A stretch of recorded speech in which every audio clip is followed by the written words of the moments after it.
And we're back with another review of a special cut. This is the Plum Blossom cut. And we're going to look at it, review it, give you my opinion on it, and talk a bit about it. First, we're going to take out the GRA, and we're going to talk about the cut and what it is supposed to look like.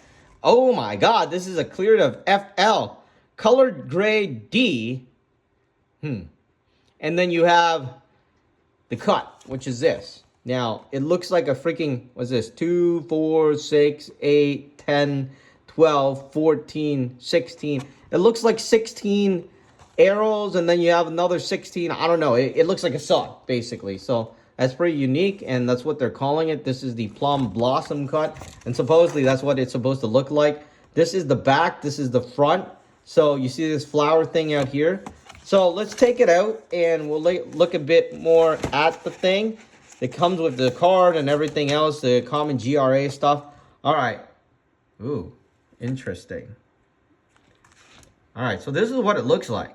And it's actually, I don't know. I mean, let me take it out and we'll talk a bit more about it because I want to see it myself. I didn't get to see it yet. I just unpacked it. I'm like, all right, let's look at these stuff. So let me grab this and we're gonna put this there. Now here it is. Wow, from the picture, I mean from the camera, it actually looks very, very nice and very, very unique. Now I do want to put it into my clip, which usually, generally speaking, I like using, but the problem is the camera doesn't focus that well whenever I use a clip, so that's why I always have my hands out. I mean, there it is, and this is the best view I can get. I think if I try getting closer, it's going to start blurring. Yeah, I mean, here it is, and let me zoom out. It actually looks pretty good if I'm looking at it real life, like in person, right? And of course, when it's in the light. Now, there is something in the middle.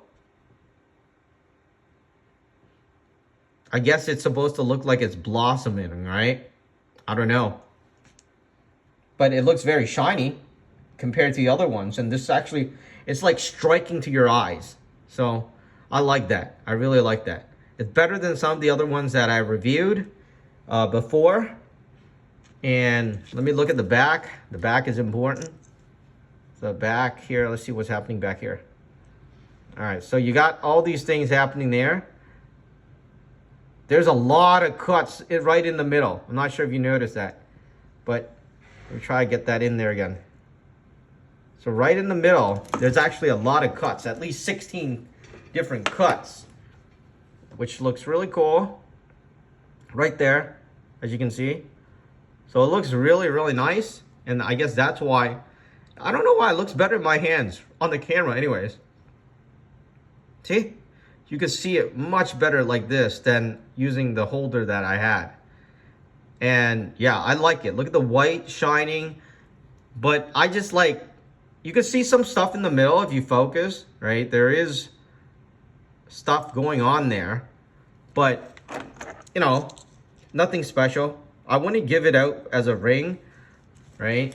I'd use it as a, I definitely use it, like, you know, if I wanted to put it into a bracelet or something, this is probably one of them that I'd use.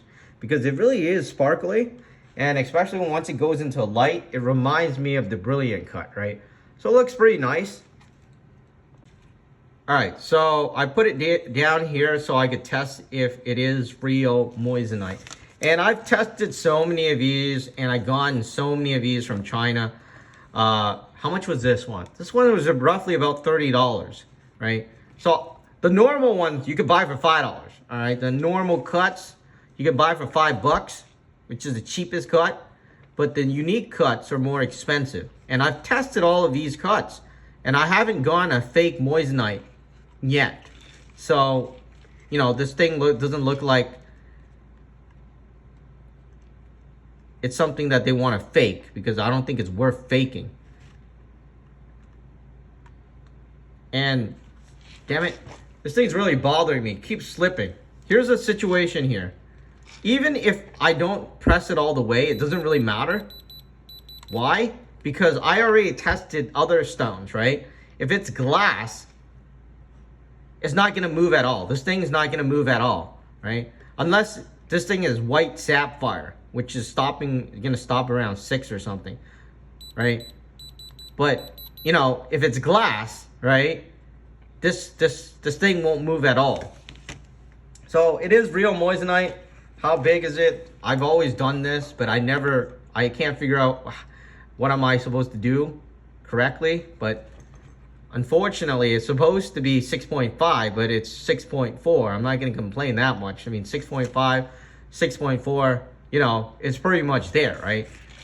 And if your setting is for 6.5, then obviously 6.4 is going to fit. If you get a 6.5, I don't know if that's like, you know, it might be a tight fit or something. I don't know how it works in the gemming industry, but, you know, that's there. And this is what it looks like. That's pretty much it. Like I was saying, this one I won't buy for a ring. I wouldn't buy it for somebody as a ring. I would just use it as, let's say, put it into a jewelry or something, but definitely not a special ring to me. It looks very common. It looks like the